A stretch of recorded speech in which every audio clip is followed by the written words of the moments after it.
Olá, seja muito bem-vindo a mais uma entrevista da Fintrender. E hoje nós vamos falar sobre o tema de tokenização, um tema que está muito quente, né? A CVM, inclusive, soltou um ofício a semana passada falando exatamente sobre isso, né? Sobre que token pode ser valor imobiliário, que token que não pode ser valor imobiliário. É uma discussão bem interessante de uma coisa que está aí no radar de todo mundo, né? Até o presidente do Banco Central já falou que a gente deve cada vez mais ter mais ativos tokenizados para frente, né? Então, um tema muito quente, com uma fintech que está fazendo uma coisa muito legal, né? Uma fintech de um empreendedor que já teve 2 exits, né? Já teve sucesso em 2 outras fintechs, que estava dentro do projeto Next, que é o projeto de inovação da Fenasbac, né? Do qual eu sou um dos mentores, né? E que teve ali a minha mentoria, né? Eu fui mentor deles durante o processo da Fenasbac no final do ano passado, então é uma fintech que eu conheço legal e que vejo que eles estão fazendo uma coisa muito interessante, né? Na parte de tokenização e junto com o regulador. É uma coisa muito legal e que tem aí um potencial muito grande de fazer uma disrupção interessante no mercado financeiro brasileiro, tá bom? Eu estou aqui hoje com o Paulo Davi, que é o CEO da MFI. Tudo bom, Paulo? Olá, tudo bem, Gustavo? Tudo ótimo. Paulo, acho que o ponto aqui que eu sempre peço para as pessoas chegarem um pouco, para dividir um pouquinho desse negócio de o que é a empresa, o que é a pessoa, né? Acho que empreendedorismo, esse negócio é muito misturado, né? Então, assim, saber um pouco da história da pessoa é muito importante para a gente ver os conceitos e como é que ela está chegando. Conta um pouquinho da tua história aí pré-MFI, né? Como é que o que você fez aí antes disso? Legal. E Gustavo, antes de mais nada, agradecer o convite, né? É uma honra poder participar aqui. Eu até fiquei na dúvida quando você se apresentou se eu tenho que te chamar de mestre ou de tutor aqui, porque você nos ajudou um monte, né? Então, Gustavo é uma mesmo. baita boa. Poxa, é um prazer enorme estar aqui. É um canal que a gente já acompanha há muito tempo. E quando nós fomos selecionados pelo programa lá do Next, né, poder participar com você dessa construção foi um baita privilégio. Então, super legal a oportunidade. E aí, contando um pouquinho da minha trajetória, lá em 2013, eu trabalhava com Venture Capital no Brasil, quando era algo que pouquíssimas pessoas trabalhavam. E aí começaram a surgir as primeiras fintechs nos Estados Unidos, na Inglaterra.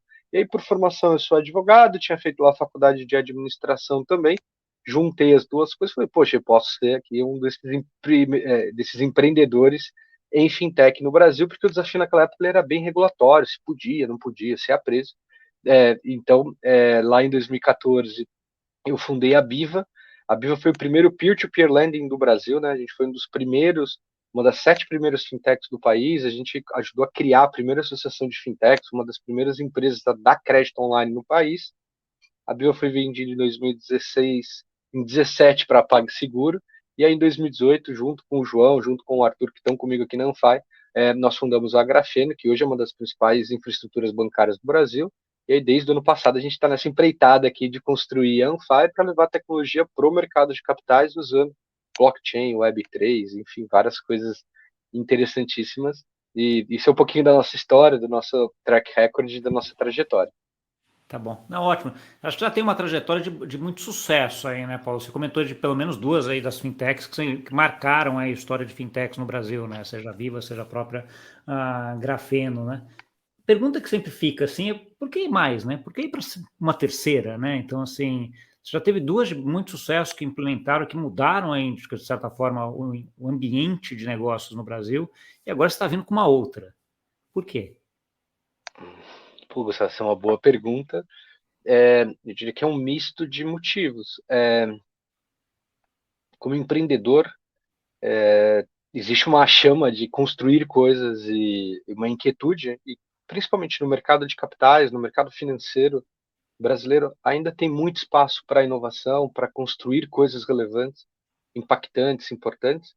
E quando a gente enxergou o desafio de montar a Anfai, é como se fosse um chamado, né? Tem algo até maior do que propriamente a empresa, né? Tem uma grande necessidade do Brasil liderar essa transformação até mundial que está rolando no mercado de capitais, e a gente se sente preparado para conduzir isso. Segundo, eu diria que a gente tem hoje no Brasil um ambiente de inovação, né? Um ambiente principalmente de empreendedorismo no mercado financeiro, que é sensacional. Então, eu diria que a minha profissão eu já descobri ela muito cedo na minha vida, né? Então, eu sou empreendedor desde muito novo. Eu acho que tudo isso junto compele a continuar empreendendo e fazendo algo que eu sou apaixonado, junto com pessoas que são incríveis, né, que estão à minha volta. Então, acho que é um misto de motivos e eu sou muito feliz. Então, acho que estou do caminho certo, fazendo uma coisa que eu gosto bastante. Boa, é ótimo. É, porque é uma pergunta que sempre fica, né, porque assim, a gente tem um sucesso, etc, e vai fazendo, mas acho que você tocou num ponto aí que é importante, que tá no cerne da tua resposta aqui, Paulo, que é a parte de que você vê muitas coisas que dá para fazer melhor, né, muita ineficiência, muitos casos de uso, muita dor, né, como a gente fala em termos de startup, que pode ser curada ou até amenizada aí com soluções que você conseguiria trazer, né, e aí dentro desse ambiente é que você cria a MFi. Conta um pouquinho dessa dor que você viu. O que você viu ali que você estava faltando, ou que você conseguia ajudar e que a MiFi está vindo para ajudar? Legal, Gustavo. Aqui até eu vou contar uma história um pouquinho da blockchain, como que ela funciona para o mercado de capitais. Acho que a tecnologia da blockchain ela é muito recente, né? A gente tem quase menos de 10 anos em que toda a tecnologia está sendo construída e a gente enxerga que mais do que uma tecnologia, ela é uma forma, um meio para resolver algumas dores e se aplica muito bem para o mercado de capitais brasileiros. Então, brasileiro. Então, quando a gente olha muito para o mercado financeiro, cada empresa, cada instituição, cada agente desse mercado quase que desenvolveu sozinho a sua própria tecnologia. E aí falta muito padrão, falta muito sistema que conversa entre outros sistemas, falta muita interoperabilidade entre diferentes sistemas aqui no Brasil, né, e no mundo também. E a gente enxerga a blockchain como se fosse essa camada de tecnologia que facilita com que produtos financeiros sejam construídos dentro de uma outra forma, em que é muito mais fácil, fluido, é muito mais simples das coisas se comunicarem. Então, o que a gente até brinca na Anfai é que é como se o sistema financeiro fosse uma caixa de jogos, né, uma caixa de brinquedos, né? E que cada brinquedo ele tem a sua forma, ele tem o seu material, ele tem lá, por exemplo, uma Barbie, ele tem um autorama, ele tem um brinquedo de madeira. Você até pode brincar com eles juntos, mas é muito difícil que eles se conversem, né? Então é muito difícil colocar uma Barbie num autorama, né? E é isso que tem acontecido hoje no sistema financeiro brasileiro, né? As pessoas cada vez querem construir mais produtos, cada vez mais os clientes precisam de produtos, e a blockchain é como se tudo fosse feito de Lego. Então você tem lá uma Barbie de Lego, um carrinho de Lego, e você consegue juntar as duas coisas, consegue brincar separadamente. Então, isso é um pouquinho da oportunidade que existe para que as coisas fiquem mais fluídas. Quando a gente mistura isso com o mercado de capitais brasileiro, que é um mercado, né, bastante ainda manual, ele é um mercado com muita ele é um mercado muito opaco, né, então é muito difícil você saber o que vem próximo, ele é um mercado bastante burocrático, com muitos intermediários, isso tudo significa o quê? Fica muito caro, né, tem muito custo envolvido para que as operações aconteçam. Então, a ideia aqui que a gente enxerga é que trazer tecnologia, né, criar esse ambiente mais fluido, mais modular, mais padronizado, a gente vai construir a base para que o mercado aconteça de uma maneira melhor. E aí, esse nosso entendimento ele vai muito alinhado com o próprio entendimento do Banco Central. Né? Então, a gente tem um regulador hoje no Brasil que enxerga muito parecido com a Anfai. Né? Existem muitas coisas que aconteceram nos últimos 10 anos no sistema financeiro brasileiro que precisa agora de uma tecnologia, né, de uma infraestrutura para que as próximas coisas aconteçam de uma maneira ainda mais eficiente, ainda mais fluida. Então, mistura-se aqui, tá, Gustavo, na Anfai, um pouquinho de dor, um pouquinho de oportunidade, um pouquinho de contexto macro tecnológico global, e a gente está meio que nesse olho do furacão em que tudo tem conversado muito bem para que a gente possa criar o nosso modelo. Então, acho que é um misto de coisas acontecendo ao mesmo tempo e super empolgante o momento que a gente está aqui no Brasil. Entendi. É ótimo, porque assim, aquela coisa nunca é uma coisa só, né? Tem várias coisas acontecendo e você está endereçando em tudo. A preocupação que eu fico, foi uma das preocupações que eu até conversou lá quando a gente começou em novembro, Paulo, é um pouco assim, como é que focar dentro desse ambiente, né? Porque assim, é muita oportunidade, né? A gente sabe, você sabe, etc. E como é que você foca para ajustar para você que seja uma peça daquele Lego e não tentar fazer tudo junto, né? Que é a coisa que você acaba não fazendo. Como é que foi essa trajetória dentro da MFI? Ela começou com um modelo mais amplo e depois daí foi fechando, ou não? Ela já começou com essa ideia que ela já tem hoje? Legal. Gustavo, aqui a gente até falou um pouquinho, né, sobre como que a Anfai construiu uma plataforma de tecnologia para que produtos e serviços financeiros fossem construídos usando o framework da blockchain num ambiente mais fluido, enfim. Então, quando a gente constrói essa plataforma, a gente entra numa dúvida, né, que era uma grande decisão de negócio sobre que produto, que espaço dentro do mercado a gente iria focar para começar a nossa construção. E aí a gente enxergou que o mercado de recebíveis no Brasil, ele era um mercado que ainda apresentava muitas ineficiências e que passa por uma agenda transformatória também bastante grande. Então, como a gente tinha boa expertise desse mercado, dessas oportunidades, a gente optou por começar olhando muito para essa visão de recebíveis, que no Brasil eles são bastante utilizados ali como garantia, como lastro de operações no mercado de capitais, e aí a gente escolheu esse caminho para começar a nossa plataforma e tem sido um sucesso muito grande. Então, acho que a gente acertou bastante e a ideia é focar muito para que a gente possa ganhar relevância, ganhar atração, trazer muito mais casos de uso e aí sim a gente começa a caminhar com mais velocidade. Então, escolhemos ser o mais focado possível, olhando muito para recebíveis e para mercados com mais ineficiência. Entendi. Aí você monta o modelo, e aí não vou explicar, mas eu queria que você explicasse como é que é o modelo padrão de alguma operação dentro do MFI, né? Dando até, se possível, algum exemplo de alguma que aconteceu recente. Lógico, a gente trabalha aqui, Gustavo, com dois grandes públicos. O primeiro é o público de originadores, e aí a gente traz ali uma visão, né, de provedores de liquidez para esse tipo de operação. Hoje, um originador que a gente tem trabalhado muito são fintechs e operadores mais tradicionais do mercado de capitais, que têm bastante expertise, né, com recebíveis, que têm bastante expertise ali com, por exemplo, uma duplicata ou um tipo de ativo muito específico, por exemplo, como ativos judiciais. Então, a gente tem hoje dois casos muito interessantes, por exemplo, de ativos judiciais, com duas das principais fintechs, provavelmente da América Latina do assunto, né, a Resolvi e a Digicap, que usam a plataforma da Anfai para viabilizar o modelo de negócio deles utilizando esses recebíveis. E aí, na ponta do investidor, a gente tem ali investidores institucionais, né, grandes fundos globais e alguns fundos brasileiros, né, que são muito vanguardistas, que estão olhando muito para inovação dentro do mercado financeiro global, e aí olham para essas oportunidades, né, de destravar liquidez para operações que antes não acessavam liquidez. Né? Então, um precatório, um recebível que você tem, por exemplo, de 10 anos para receber de uma municipalidade ou de um ente do governo, isso tudo passa a ter liquidez quando a gente transforma esse ativo real num ativo digital, com todas as amarrações, com todo o compliance, com toda a visão adequada que já funciona do mercado de capitais.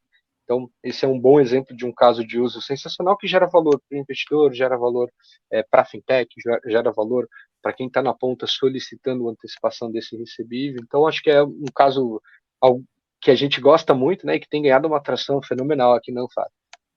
Tá bom. E aí você citou as duas pontas aí de clientes que você tem, né? Os clientes que querem investir e os clientes que têm recebíveis que querem, de certa forma, o adiantamento daqueles recebíveis, né?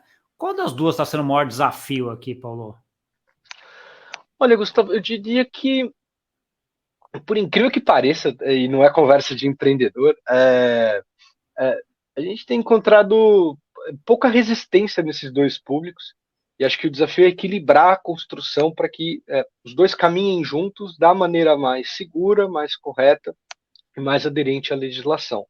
Da ponta do originador, a gente tinha uma demanda muito reprimida das fintechs e dos operadores de crédito, de operações com recebíveis, que a gente já conhecia bem esse mercado aqui no Brasil.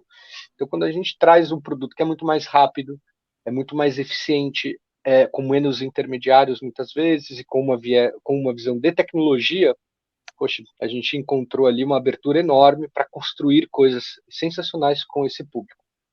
Por outro lado, na ponta dos investidores, a gente tinha uma ideia de que o investidor estrangeiro teria muito interesse, né, o investidor institucional, né, aqueles fundos grandes que querem investir em América Latina, mercados emergentes, a gente tinha uma visão de que eles gostariam de trabalhar com um produto bem construído, bem formalizado, com toda uma visão de tecnologia extremamente transparente, com bons controles e seguro, mas a gente não imaginava que seria tanto, né, o interesse do investidor, tanto de fora, quanto os principais fundos aqui brasileiros, mais sofisticados, que já operavam ali com as fintechs, enfim, também enxergam a tokenização, também enxergam a tecnologia da blockchain com super bons olhos como uma próxima grande coisa que vai acontecer no mercado.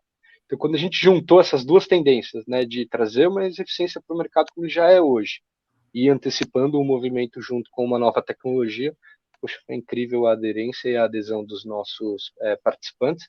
E agora a ideia justamente é equilibrando para que a gente sempre possa ter grandes operações sendo construídas através da plataforma, com boa originação de investidores e que tudo se equilibre para que a gente possa criar um modelo de negócio mostrando para o regulador, mostrando para o mercado brasileiro, mostrando para o mercado internacional.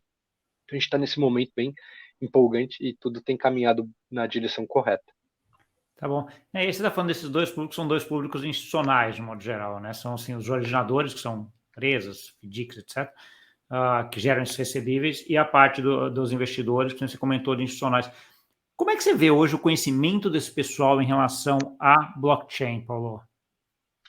Eu diria que, Gustavo, existe muito interesse. A gente tem feito um trabalho também sensacional de disseminação da tecnologia, dos benefícios.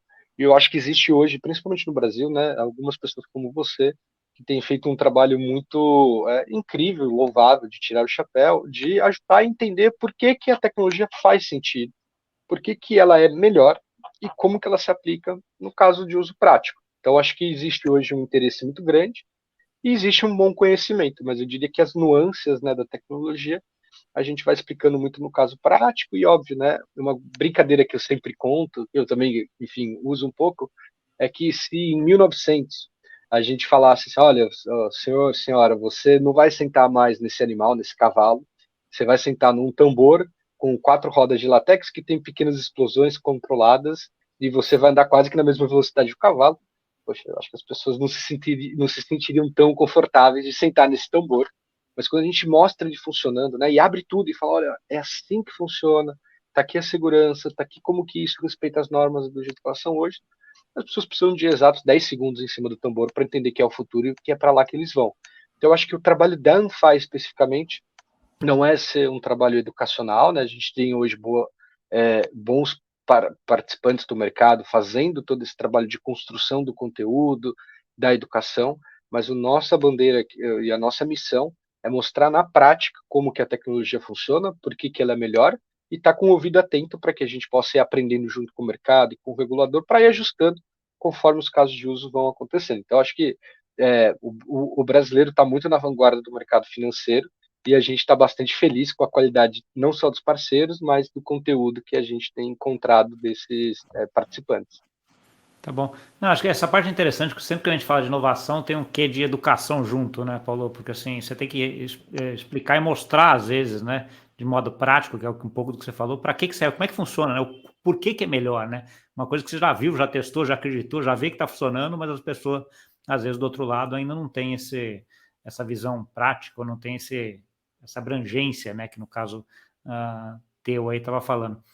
Entrando um pouquinho, então, nessa parte mais técnica, eu sei que vocês escolheram, em algum momento, ir para uma rede blockchain da Avalanche, né? Então, assim, essa discussão entre ficar numa Layer 2 da Ethereum, a Ethereum claramente não deveria ser, até pelos custos de transação, etc., ia ficar um negócio que é muito inviável, mas, assim, você tem várias ali, outras, onde que poderiam ser escolhidas. Como é que você caiu na Avalanche?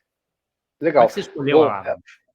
Gustavo, eu até posso te dar um spoiler que a Avalanche anunciou hoje o Evergreen, que é o modelo novo de subnets deles, e a Anfai é a única empresa na América Latina, pelo menos que a gente conversou com ele, que já tem disponibilizado toda essa nova tecnologia para que a gente possa oferecer para os nossos parceiros. Então a gente é muito próximo hoje do time da Ava Labs, né, que é quem tem construído as soluções principais do ecossistema da blockchain da Avalanche. E aí, eu sempre respondo essa pergunta falando: a primeira parte da resposta é quem está por trás. A gente gosta, a gente confia, a gente tem boa proximidade, a gente está construindo junto. O principal ponto que nos levou a decidir pela Avalanche é a proximidade, a visão estratégica que eles têm hoje para com o investidor institucional. E por que isso é muito importante? A gente acredita que a adoção em massa de soluções na blockchain, principalmente para o mercado financeiro, principalmente numa economia emergente como a brasileira, vai precisar passar pela aderência dos investidores institucionais, pelas empresas que operam no mercado financeiro. E, na minha visão, a Avalanche é quem tem feito o melhor trabalho. Haja visto, por exemplo, o Evergreen, que eles anunciaram bem recentemente, haja visto a visão, por exemplo, de proximidade deles com a AWS, que é também o principal, talvez, infraestrutura com que as startups, com que a maioria das empresas hoje constroem soluções na nuvem.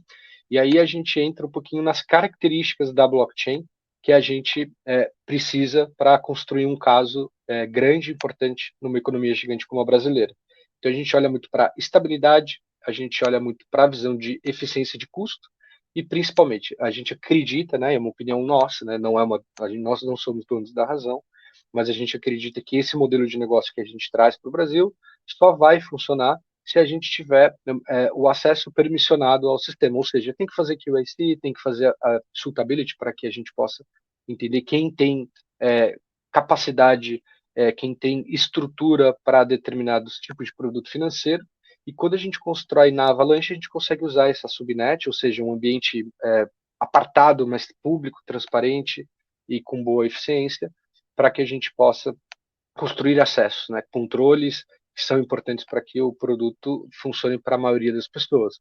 Então, por todos esses motivos, a gente gosta muito da nossa escolha e, óbvio, né, ela é uma EVM compatible, ou seja, em determinados casos de uso, a gente pode optar por uma ou outra blockchain que tem a mesma característica tecnológica que a Avalanche. Então, acho que a gente está super feliz e acompanhando as evoluções, né, do mercado, e a Avalanche tem reagido muito, muito bem e sendo talvez o principal player para investidores institucionais. Boa.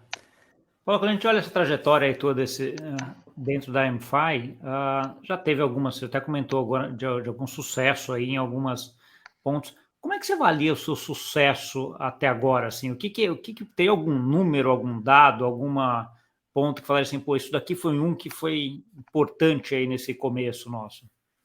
Ou está sendo Gustavo, importante? eu acho que tem vários indicadores de que a gente está num caminho sensacional, mas se eu for quantificar o tamanho do que a gente já fez comparado com o que a gente deve fazer nos próximos 10 anos, eu diria que a gente não fez nem 1% ainda de toda a nossa trajetória. Eu diria que a gente está nos primeiros degraus dessa escada gigantesca, dessa Monte Everest que a gente vai escalar aqui no Brasil. Eu diria que os dois principais marcos que nós tivemos até agora na Anfai foram dois. O primeiro foi nós termos sido selecionados ano passado não só para o programa Next, que você foi um dos nossos mentores, mas também para o sandbox do Lift, né, que é o Lift Labs, um programa do Banco Central, em que ele seleciona algumas empresas para que ele possa avaliar na prática como que novas tecnologias impactam o mercado financeiro. Então, toda vez que o Roberto Campos Neto fala de inovação, ele fala de tokenização, ele está avaliando junto com o Banco Central alguns projetos e o da Anfai é um deles. Então, deu muita honra para a gente ter sido uma das 6 empresas selecionadas, né? E a gente está lá num bet junto com o Players tipo o Itaú. Então, acho que é algo, desculpa, um dos bancos azuis aqui no mercado, então eu diria que assim, poxa, está junto com um banco que a gente admira, que é um dos grandes bancos da América Latina, talvez o maior, e a gente ter sido selecionado para um programa desse, poxa, acho que é um indicador de que é relevante, está na direção certa de para onde o mercado vai.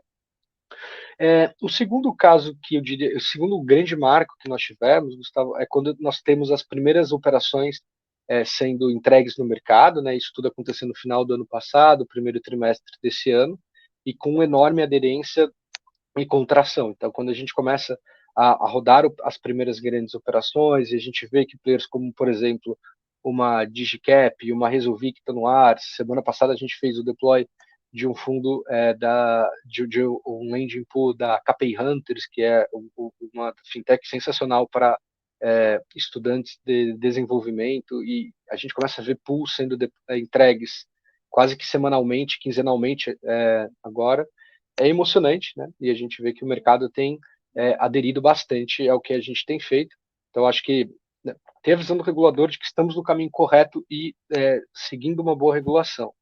e temos a visão do mercado, né, de que os casos de uso começam a engrenar, tracionar, e a gente consegue mostrar na prática como que a tecnologia resolve problemas.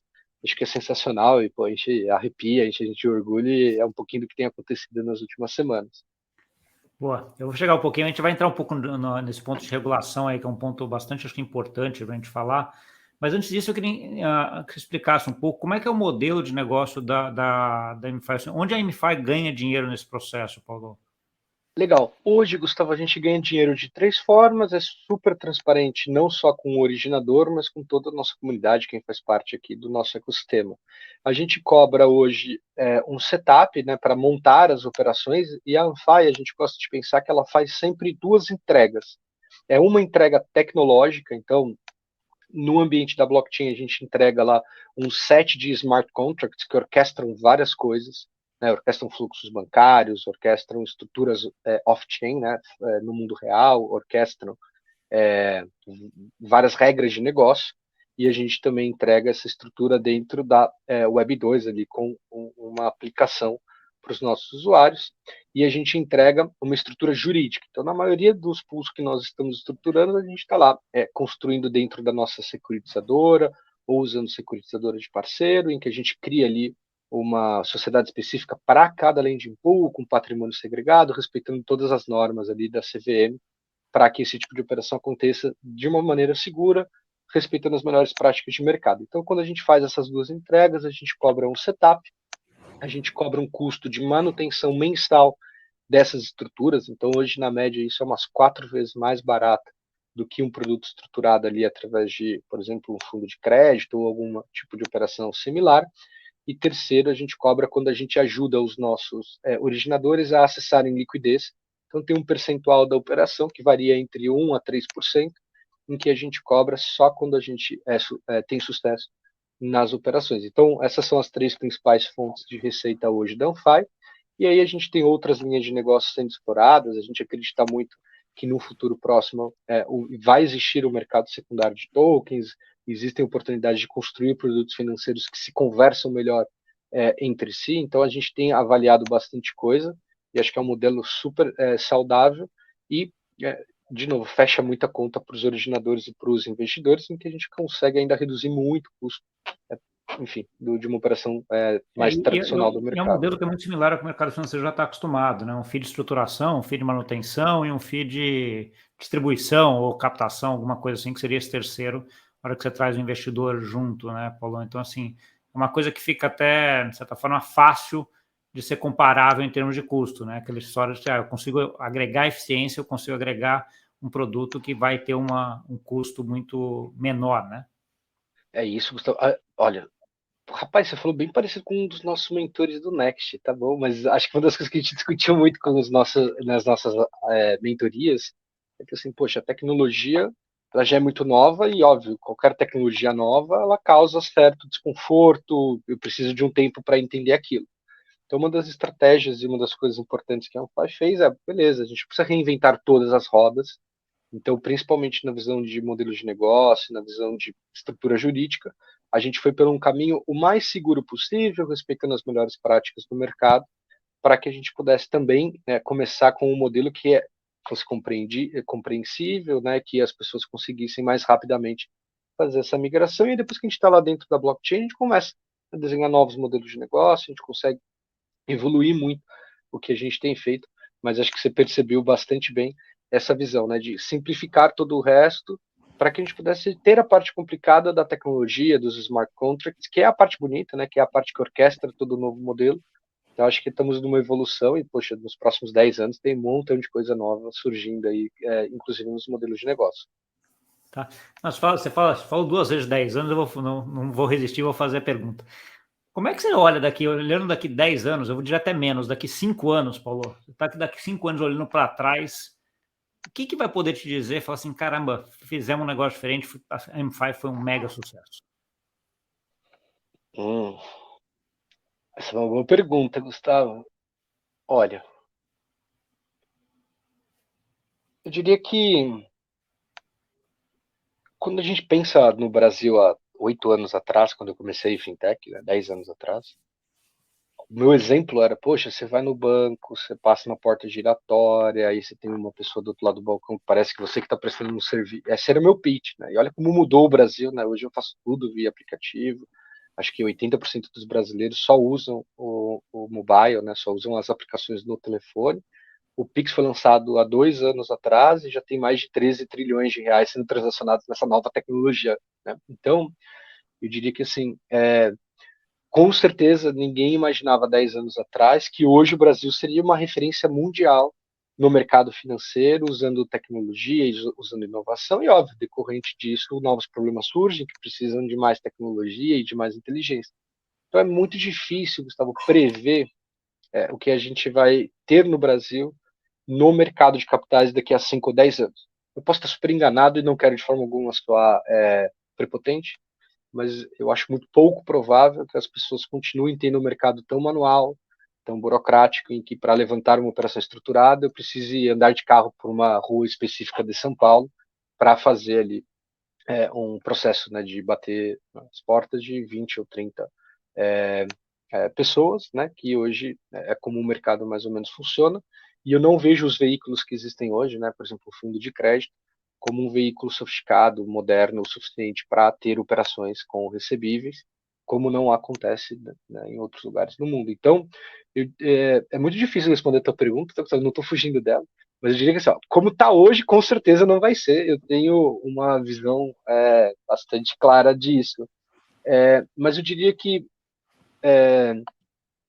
a gente não tem um número hoje, tá, Gustavo? Quando a gente projeta, né, a gente está falando de bilhões de dólares, né, saindo de uma economia mais tradicional que vão para a blockchain, mas eu já vi estudos falando de trilhões de dólares, né, só na América Latina indo para a blockchain. Então, assim, eu não sei se é trilhões, se é dezenas, centenas de bilhões, mas com certeza vai ser transformador. E por último, tá, Gustavo, quando você tem uma visão de um banco central, né, e não sou eu falando, um banco central, falando de um CBDC, né, de uma moeda digital, falando de tokenização, falando da próxima grande onda, né, que é um tsunami que está acontecendo, acho que dá indícios, né, de que é para lá que o mercado vai e muita coisa vai ser mais tecnológica, mais eficiente, mais segura, com mais controle, com mais transparência e com mais eficiência de custo. Então, acho que é para essa direção que nós vamos, e aí tem muita coisa que surge a partir disso. Sim. Acho que você tocou num ponto que eu concordo plenamente, que é a parte de que, pô, está no comecinho, esse bolo tem muito para crescer, é difícil você saber ali corretamente ou tentar migrar, você vai meio que se ajustando no caminho que vai levando um pouco, né? Mas a gente já tem algumas iniciativas no Brasil, no mundo, nessa parte aí, fazendo coisas, de certa forma, similares um pouco do que a MFI faz também. Como é que você está vendo concorrência nesse setor, Paulo? Legal. Ótima pergunta, Gustavo. Eu adoro a visão de concorrência pelo fato de que nós temos encontrado pessoas super interessantes, inteligentes, bem fundeadas, tentando construir perto de um espaço da Anfai, o que é um bom sinal, né? Se nós estivéssemos sozinhos, sem concorrência, eu diria que era um péssimo sinal. Por outro lado, a gente também enxerga que tem um bom espaço para ser ocupado com base na nossa experiência de tecnologia no Brasil, dentro do mercado financeiro, construindo produtos, né, mais eficientes. Então, eu diria que eu adoro a cena competitiva que vem se formando. Basicamente, eu dividiria em três grandes públicos, né, que competem conosco.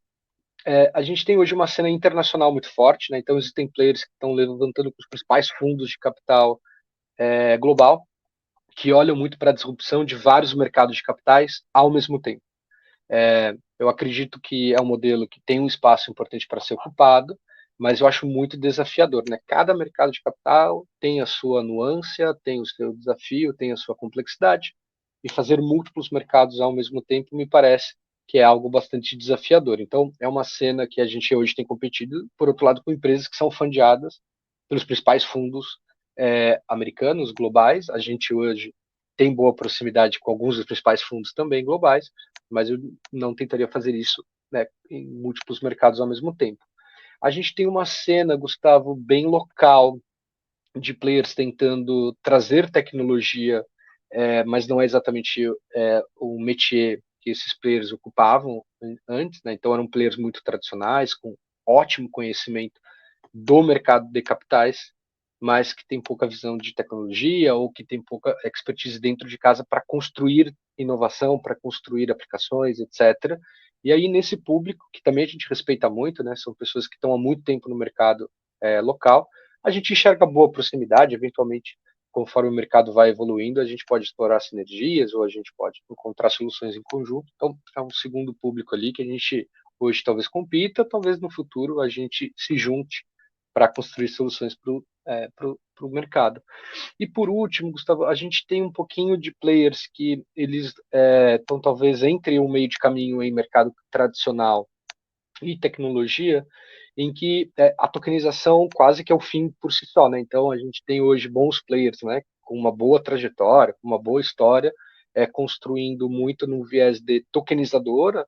Até a CVM trouxe uma visão semana passada, no dia 4 de abril, sobre tokenização de recebíveis, e ali ela traz um pouquinho também de como que ela enxerga esse novo mercado, mas hoje eu diria que tokenizar tende a ser algo mais comoditizável, então não é exatamente como a gente enxerga o mercado, como a gente se posiciona, e a gente entende que as regras de negócio, as nuances do mercado de capitais, associados a uma visão de tecnologia escalável, automatizada, enfim, é onde tem mais valor.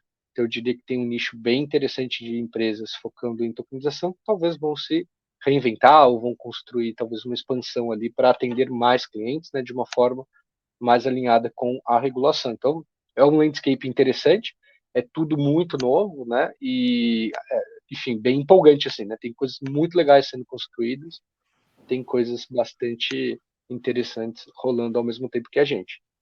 Tá bom.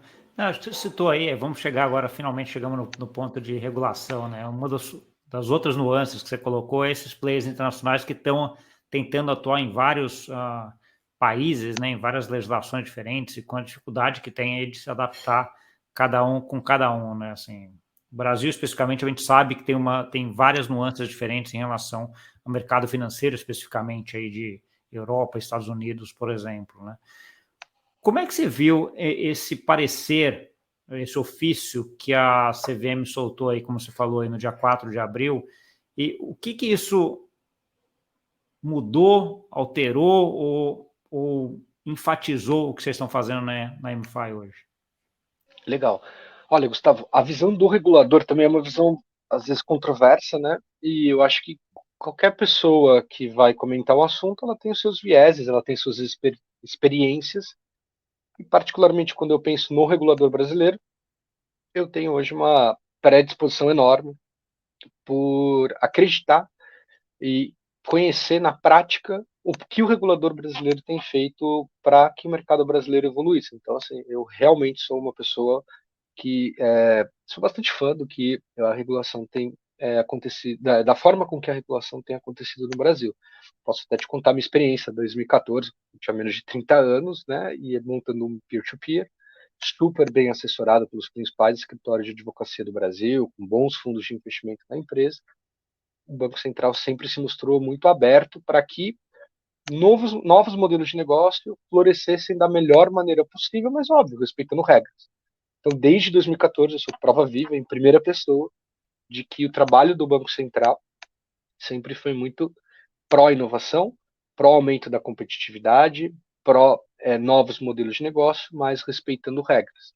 Eu diria que o mercado financeiro que nós atuamos hoje, além do Banco Central, ele também é regulado pela CVM, né, pela Comissão de Valores Imobiliários, e a ideia é que a CVM ela também tem se mostrado extremamente pró-tokenização, pró-inovação, e as pessoas que constroem a CVM, elas têm hoje um conhecimento bastante profundo sobre tokenização, né? Alguns até com tese de mestrado, de doutorado sobre o assunto, e eles têm feito um diálogo com o mercado. Então, a Anfai participa desse diálogo, os nossos competidores participam desse diálogo, os advogados dos principais players também participam desse diálogo. Então, eu diria que qualquer coisa que aconteça no viés regulatório, ele parte, da minha visão, de um pressuposto, de que é um regulador aberto à inovação, que dialoga com o mercado, tentando proteger alguns interesses, obviamente, né? E tentando proteger e cumprir a legislação que existe. Além disso, Gustavo, o Brasil ele faz parte de um contexto global em que a gente está muito bem posicionado. E por que eu te falo isso? Né? Nós temos hoje investidores na companhia que são fundos globais e que esses fundos talvez não olhassem para o Brasil há um ano atrás. Hoje, por outro lado, né, o Brasil faz parte de um contexto em que mercados emergentes globais têm ido muito mal. Né? Então, você tem uma Rússia em guerra, você tem uma China fechada para a inovação, você tem uma economia turca com inflação e com problemas estruturais ali bastante graves, você tem a Argentina, México com um mercado bem menor que o brasileiro, muito mais turbulento, conturbado do que o nosso. Então, basicamente, né, quem quer se expor a mercados emergentes tem Brasil e Índia como opções, e de novo, o Brasil... Pelo lado não tão bom, mas é bom para o Brasil, né? Não, bem, a gente quase Tá todo vence de mundo ruim, WO, né? a gente quase vence por WO, mas eu É. diria que assim, quando um investidor global ele olha para mercados emergentes, ele vai olhar para Brasil e Índia, no que a gente está falando aqui, ele vai olhar e falar, poxa, o Brasil, além de ser muito mais adepto à tecnologia, né, de novo, 80% das transações já acontecem mobile, a gente tem uma cena fintech super aquecida há 10 anos, a gente tem um Pix que surgiu há 2 anos atrás movimentando 13 trilhões, mas principalmente a gente tem um regulador, né, um banco central e uma CVM que falam transparentemente sobre inovação, que falam que querem que aconteça no Brasil tokenização, mas eles trazem, né, alguns princípios e algumas leis que precisam ser respeitadas. Então, por conta desse todo desse contexto, eu sou bastante favorável ao que o regulador tem trazido, né, para o mercado. Então, ele nos ajuda quando ele é transparente, quando ele regula de uma maneira correta, trazendo leis e princípios que precisam ser respeitados. O que a CVM trouxe no dia 4 de abril, Gustavo, foi uma visão muito clara sobre como ela entende que o mercado de tokenização de recebíveis precisa acontecer. Esse entendimento vai super na mesma linha do entendimento que a ANFA e os nossos advogados tinham sobre o assunto. Então, me parece que é um entendimento correto, em que pese alguns players do mercado não entenderem da mesma forma que eu entendo. E aí, qual que é o meu ponto? O regulador quer que aconteça, ele deixou muito claro, é importante tokenização, é o futuro, é uma tecnologia que traz benefícios claríssimos para o mercado, mas existe um contexto de mercado de capitais que precisa acontecer respeitando economia popular, respeitando que pessoas com diferentes níveis e entendimentos de uma operação financeira possam acessar diferentes níveis de produto financeiro e principalmente as regras de transparência, controle, identificação dos usuários finais, elas precisam ser respeitadas. Então, eu diria que quando tudo isso é colocado de uma maneira ainda mais transparente num ofício, né, num parecer, que eventualmente vai evoluir para uma normativa, isso nos ajuda a ganhar ainda mais confiança dos investidores, né, institucionais, qualificados, que podem eventualmente participar desse tipo de operação, para que eles tenham mais clareza dos riscos e, óbvio, das oportunidades de entrar em uma tecnologia que é o futuro e que começa a ser construída no Brasil agora. Concordo plenamente com o que você está falando, Paulo. Acho que a gente tem um ambiente regulatório muito favorável no Brasil, muito bom, né? Até a própria estrutura, até o próprio piloto do Real Digital, né, que o Banco Central está testando em blockchain, já tem ali um título tokenizado, que é o título Tesouro, que vai estar ali dentro, né? Então, assim, o que já coloca um pouco dessa ideia de que estão andando, e a CVM, que é um outro regulador de mercado de capitais, andando também em paralelo em relação a isso, né? Então, assim, eu acho que isso é uma coisa que tem...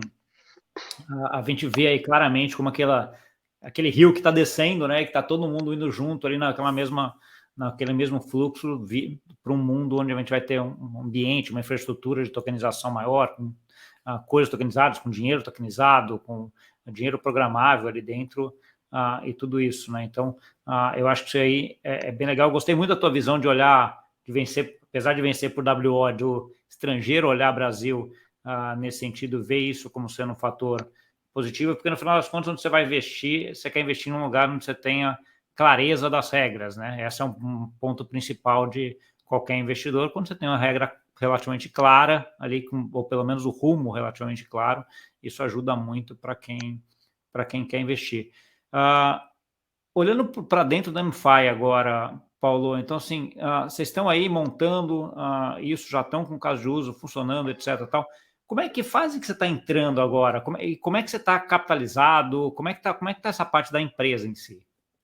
Legal, Gustavo, obrigado pela pergunta. Eu diria que assim, a gente entra, como já é a terceira vez montando startup no Brasil, a gente já sabe exatamente as fases, ou os cheiros, como se fosse um barco, né? Você sabe o momento que a vela abriu, bateu o vento, você sabe que ali é hora de acelerar, você sabe o dia que o vento começa a ficar meio ruim, que você precisa, enfim, se proteger.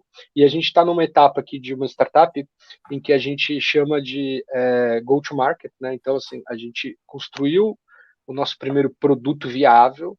Esse primeiro produto viável, ele achou o que é normalmente chamado de product market fit, né? Então, é o produto sendo utilizado por um nicho específico de mercado que gosta, que fala bem, que traz outros usuários parecidos, e agora a gente começa a testar, né? Quão rápido esse produto consegue ir para o mercado, com que velocidade a gente consegue escalar a nossa operação e como que toda essa visão, né, de adoção, né, de tração se comporta dentro do nosso produto, né? Porque muitas vezes, né, a operação não acompanha, ou o custo para você poder crescer o produto ele se mostra inviável, e aí a gente está justamente nessa etapa. Então, hoje o foco total da companhia ele está relacionado com bons originadores, construindo bons produtos para que a gente possa acessar bons investidores e que a gente possa fazer disso como se fosse uma máquina replicável e que cresce bastante bem. Então, a gente vai buscar aqui algumas métricas relacionadas a faturamento, a casos de uso, métricas relacionadas à tração, né? Então, crescer ali 20, 30% todo mês, né? Isso parece pouco, mas depois do sexto, décimo mês, enfim, escalando nessa velocidade, a empresa quase que dobra de tamanho a cada 3 meses, então é caótico, a gente está acostumado com isso, mas cobra um preço grande. Mas agora é que nos próximos 12, 15 meses, a Anfai tem que dobrar de tamanho a cada mais ou menos 2 ou 3 meses, e a gente se prepara para isso. No momento em que o mundo passa por bastante turbulência, né? Tanto no mercado financeiro, quanto na cena de startup, quanto na cena de Web3, quanto fintech. Então, assim, a gente gosta de pensar que a gente é um dos poucos casos interessantes aqui no Brasil, né, na América Latina, de empresas que estão construindo algo relevante, que está crescendo, e aí óbvio, né, é muito especial poder ter chamado a atenção de alguns investidores. A gente ainda não abriu para o mercado como que a gente se capitalizou, né, algo que a gente está construindo ainda também, mas a ideia é que a gente já chamou a atenção de alguns dos principais fundos globais que não investiam na América Latina e que, através da Anfai, começam a enxergar a oportunidade de não só construir um grande caso de uso no mercado brasileiro, que é enorme, gigantesco, mas também provando como uma tecnologia funciona no mercado emergente e que, eventualmente, se tudo der certo, a Anfai vai poder ser replicada em outros mercados, né, inclusive em mercados mais desenvolvidos. Então, nós estamos nesse momento muito, muito especial. E nos próximos 12 meses, 15 meses, a brincadeira aqui, Gustavo, aqui a gente está com um cabresto empreendedor, né? A gente só olha para uma coisa que é crescer com qualidade, né? Então, acho que é um crescimento sustentável, mas arrojado. Então, é exatamente isso que a gente tem que fazer nos próximos meses. Não tem mais nada na nossa vida que importa que não fazer com que mais usuários usem a Anfai e que a gente comece a mostrar que a tokenização não vai acontecer daqui a 10 anos, ela vai acontecer agora e a gente vai transformar esse mercado juntos, né? Então, acho que esse é o momento que nós estamos. Tá bom. Eu gosto muito dessa tua visão, Paulo, essa tua experiência que você já teve indo para a terceira startup, a terceira fintech nesse sentido. Aliás, para quem está vendo aí, olha as fases que passam, né? E cada fase demanda um skill diferente teu, ou da equipe inteira no final, né? Um é mais olhando para dentro, outro é começando olhando para fora, outro é tendo que acertar, outro é acelerar, vamos fazer para vendas, né? Então, assim, são, são skills muito diferentes que você tem que se adaptar para fazer isso. Como é que pessoalmente você faz isso, Paulo? Porque ele precisa de uma certa maleabilidade, né? De você administrar isso tudo. Bom, Gustavo, eu diria que até quando me perguntam o que precisa para ter para ser um bom empreendedor, enfim, né, além da resiliência que a gente ouve muito falar na literatura, eu diria que a adaptabilidade é talvez uma das principais características, né? Você tem que ter a cabeça muito aberta para se adaptar às situações e pensa que é como se fosse um navio lá em 1500 indo explorar um novo universo, né, um novo continente. Tem hora que você precisa abrir a vela e deixar o barco ir, tem hora que você precisa se proteger, tem hora que você precisa recolher e ficar no porto esperando que não tem o que fazer. Então, acho que é saber enxergar muito do mercado, dos sinais que ele vai apresentando e ir construindo a companhia de acordo com os ventos que estão soprando. Então, acho que a adaptabilidade é algo extremamente importante. A segunda coisa, Gustavo, e isso é um pouco de experiência pessoal, é ter uma grande base, né? Então, ter uma base familiar, ter uma base junto com o time, que acredita na mesma coisa que você, e você está alinhado com os seus princípios. Então, pô, tempestade passa, momento de bonança passa, mas é muito importante acreditar na missão, acreditar nos teus valores, nos teus princípios, porque isso tudo faz com que você consiga se adaptar nesses momentos, né, de mais dificuldade, às vezes de mais felicidade, de uma maneira em que você está construindo algo que é bacana, que vai dar frutos para a sociedade, para o time, para a tua família. Então, eu diria que ter essa boa base de família, de amigos, de empresa, de pessoas que sonharam com você, de princípios, é extremamente importante para poder passar por esses altos e baixos. E a experiência ajuda muito, né, Gustavo? Como qualquer coisa na vida, né?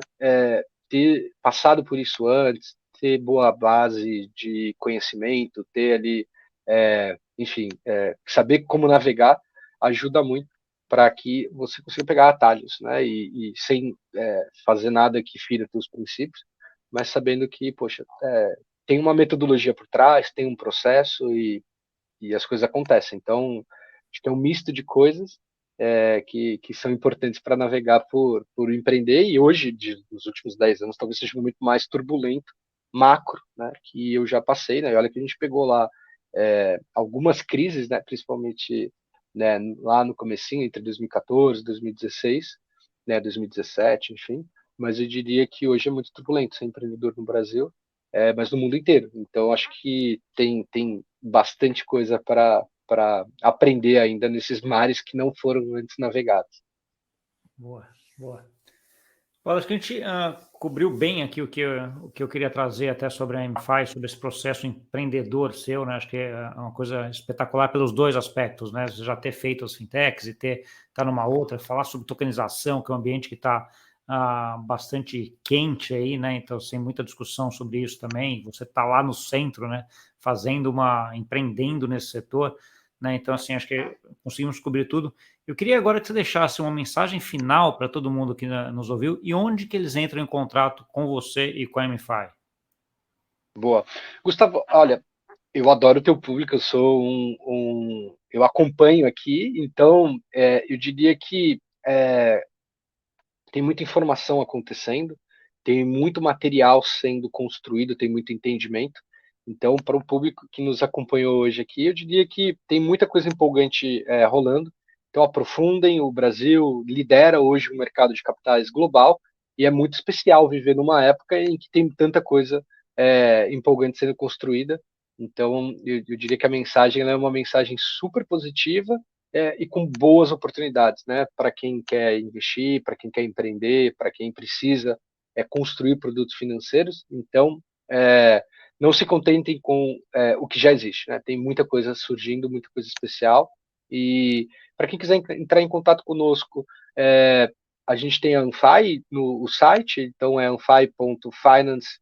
E a gente, enfim, fica super à vontade ali para mandar uma mensagem para nós no site. Quem quiser entrar em contato comigo, eu tenho o LinkedIn, Paulo Davi.